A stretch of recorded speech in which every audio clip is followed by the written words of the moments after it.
महाभारत कथा। महाभारत को सनातन धर्म का 5वां वेद भी माना जाता है।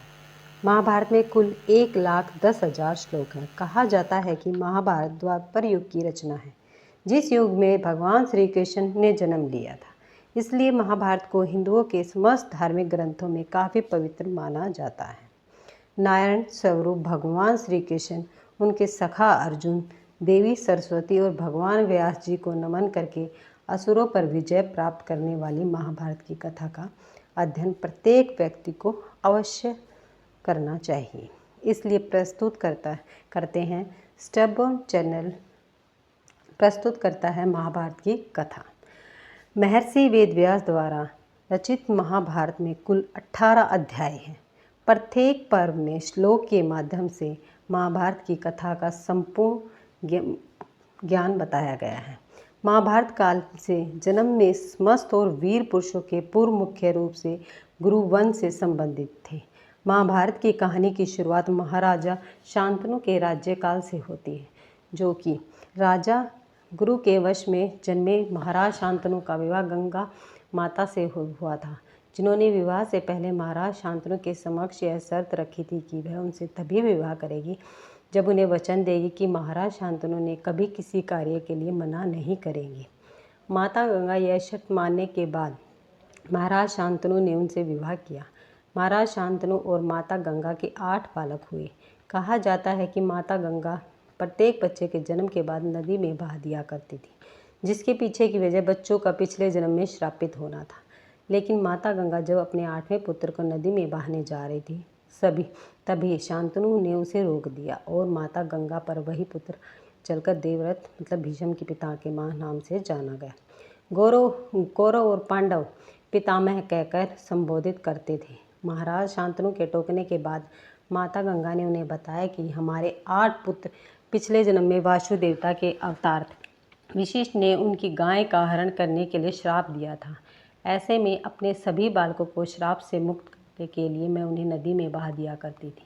अंत में आपने मेरा वचन तोड़ दिया, इसलिए अब मैं इन पुत्र को देवव्रत को अपने साथ हमेशा के लिए लेके जा रही हूँ। इतना कहते ही गंगा माता वहाँ से चली गई, जिसके बाद महाराज शांतनु हर रोज़ गंगा माता से अपनी गलती की मांग करने के नदी किनारे आया करते थे। फिर एक दिन माता गंगा देवव्रत को हमेशा के लिए महाराज शांतनु के पास छोड़कर चली गई।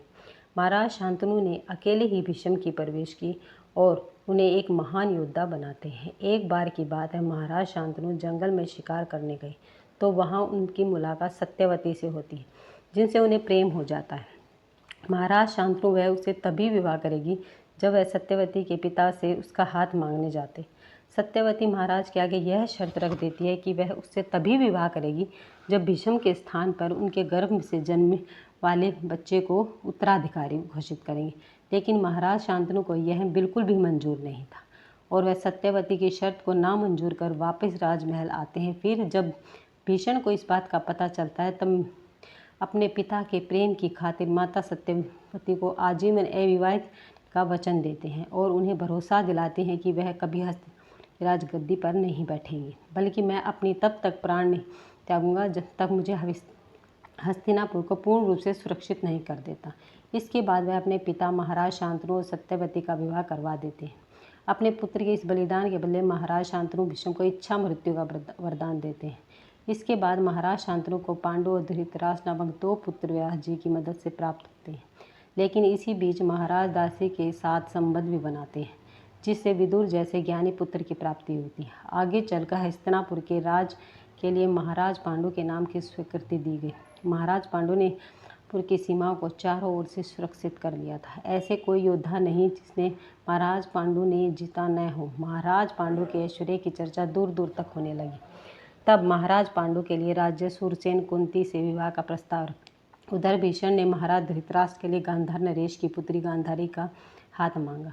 राजकुमार शकुनी जो अपनी बहन के लिए अंधे राज्य में रिश्ता नहीं देना चाहता था, गांधारी ने भीष्म का मान रखते हुए विवाह के लिए स्वीकृति दे दी।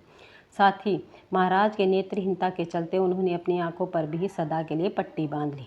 दासी पुत्र विदुर का विवाह सुलभ नाम स्त्री से हुआ। इसके अलावा एक बार जब महाराज पांडु का युद्ध नरेश के राजा से हो रहा था, तब युद्ध के बाद महाराज पांडु की मुलाकात इसकी राजकुमारी माद्री से हुई, जिसे पांडु दूसरा विवाह कर लिया। इसके बाद संपूर्ण जगत में अपने विजय का ध्वज फहराने के लिए महाराज पांडु और दोनों के साथ कुछ समय बिताने के लिए राजमहल से बाहर चले गए। एक बार जब मैं जंगल में आखेट के लिए गए, तब माद्री की नज़र में एक रास्ते पर पड़ी, जिसे देखकर महाराज पांडे ने रानी माद्री के कहने पर उसे तीर चला दिया। फिर जब जाकर देखा तो ऋषि किदम अपनी पत्नी के साथ घायल अवस्था में पड़े थे, जिसे देखकर महाराज पांडु काफ़ी चिंतित हो गए। इसी दौरान ऋषि किदम महाराज पांडु को श्राप दे दिया कि जब भी वह अपनी पत्नी के निकट आएगा वह मृत्यु प्राप्त हो जाएगी।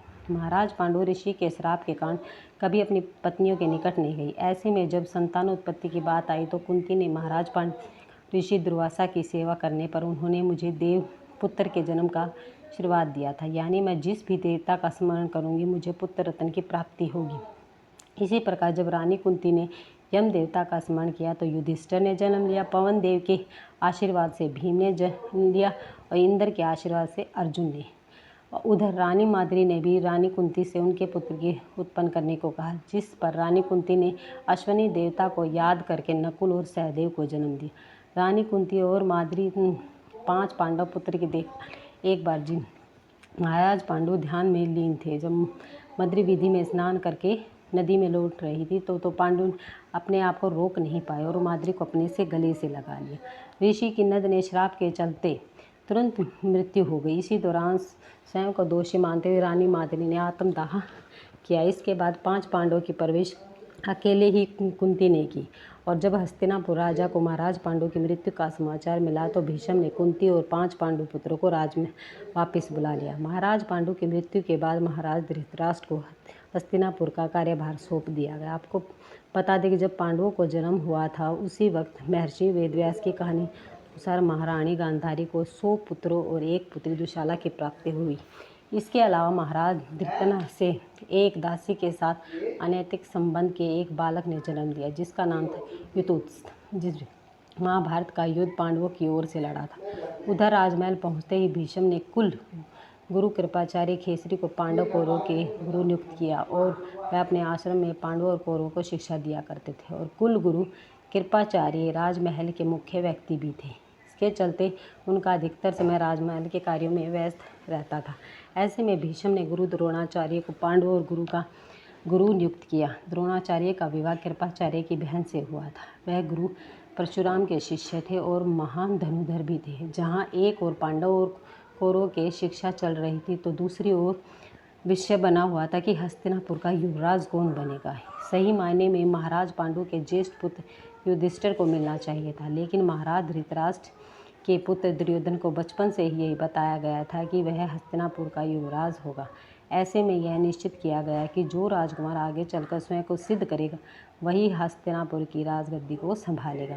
इस बात को लेकर पांडवों के मध्य सदा ही खींचातानी रहती थी और उनके मध्य प्रारंभ से ही दूरियां बढ़ने लगी। गुरु द्रोणाचार्य के आश्रम में जहाँ कौरव और पांडव शिक्षा लिया करते थे, वह पांडव अर्जुन गुरु द्रोणाचार्य के काफ़ी पसंदीदा शिष्य थे और अंत में गुरु द्रोणाचार्य ने सभी बालकों से दक्षिणा के रूप में राजा द्रुपद की प्राज्य मांगी। बता दें राजा द्रुपदी पांचाल नरेश और गुरु द्रोणाचार्य के मित्र भी थे, लेकिन उन्होंने गुरु द्रोणाचार्य की गरीबी का उपहास उड़ाया था, जिसका बदला लेने के लिए गुरु द्रोणाचार्य उनके पराजय की बात आगे चलकर अर्जुन ने ही राजा द्रुपद को युद्ध में पराजित किया। ऐसे में गुरु द्रोणाचार्य सदैव अर्जुन से प्रसन्न रहते थे और हर किसी से कहते थे कि अर्जुन मेरा शिष्य है। उसके खातिर गुरु द्रोणाचार्य ने एकलव्य और जैसे महान योद्धाओं कर्ण जैसे योद्धाओं को भी प्रतिभा को भी नज़रअंदाज कर दिया, क्योंकि उनका कहना है कि वह अर्जुन को दुनिया का श्रेष्ठ धनुर्धर बनाना चाहते हैं। कर्ण जो एक सूत पुत्र था, उन्होंने यह कहकर शिक्षा देने से मना कर दिया कर्ण को वह केवल गुरु वंश के राजकुमारों को ही शिक्षा देते थे। आपको बता दें कि कर्ण का असली नाम राधे था, जो कि रानी कुंती की संतान थी। जब रानी कुंती अविवाहित थी, महल में एक बार ऋषि दुर्वासा पधारे, जिनकी कुंती श्रद्धा और निष्ठा भाव से सेवा की, जिससे प्रसन्न होकर उन्होंने देव पुत्र की प्राप्ति के आशीर्वाद दिया, जिसको आजमाने के लिए अविवाहित कुंती ने सूर्य देव का आह्वान करके कर्ण को जन्म दिया। लेकिन लोग राज के कारण नदी किनारे छोड़ दिया, जहाँ महाराज धृतराष्ट्र के सारथी अधिरथ और उसकी पत्नी राधा कर्ण का पालन पोषण किया और आगे चलकर गुरु द्रोणाचार्य ने राधे का नाम दिया, जो दुर्योधन का परम मित्र था। साथ ही दुर्योधन ने कर्ण को कभी भी यह एहसास नहीं होने दिया कि वह एक सूत पुत्र है, जिसके चलते कर्ण अपने जीवन में दुर्योधन को बहुत मानता और उसके लिए कुछ भी कर सकता था। कौरव और पांडव बड़े हुए जब युधिष्ठिर और दुर्योधन के लिए गद्दी को लेकर विवाद उत्पन्न हुआ, लेकिन गद्दी के वारिस पांडवों के बड़े भाई युधिष्ठिर को ही बनाना था। लेकिन हस्तिनापुर के इस फैसले से राजमहल में दुर्योधन, गांधार, नरेश, शकुनी काफ़ी आहत हुए। सोची समझी साजिश के तहत युधिष्ठिर, भीम, अर्जुन, नकुल, सहदेव, माता कुंती को कुछ समय के लिए के महाराज के आदेश पर व्रत भेज दिया गया, जहां दुर्योधन और उनके मामा शकुनी ने पांडवों को जलाकर मारने की साजिश की, लेकिन पांडव किसी ने तरीके से बच गए और सुरंग के रास्ते से सुरक्षित निकल आए। कौरव पांडव को इस मकसद में नाकामयाब होकर देखकर हस्तिनापुर में यह खबर आग की तरह फैल गई कि पांडव नहीं रहे। लक्ष्य है कि घटना के बाद पांडवों ने वापस राजमहल लौटने से इनकार कर दिया, जिसके बाद वह गरीब ब्राह्मण के भेष धारण करके जंगलों में रहने लगे। इसी दौरान भी नाम के कई राक्षसों का वध किया और साथ ही जंगलों में भटकने के दौरान हिडिंब नाम के एक राक्षस से अपने माता को बचाते हैं, लेकिन हिडिंब को भीम से प्रेम हो जाता है और माता कुंती के आशीर्वाद से भीम का विवाह एक राक्षसी कन्या से हो जाता है, जिसके बेटे का नाम घटोत्कच था। घटोत्कच के बेटे बर्बरी के नाम से जाने गए। यह दोनों ही महाभारत के मुख्य पात्र में एक है। जब पंच नरेश राजा द्रुपद प्राप्त करने के उद्देश्य से अग्निदेव के आशीर्वाद से द्रौपदी और दुरुस्त दामन को उत्पन्न करते हैं, तो वही द्रौपदी के विवाह के लिए स्वयंवर का आयोजन करते हैं। देखते हैं दूसरा भाग हम नेक्स्ट वीडियो में। धन्यवाद।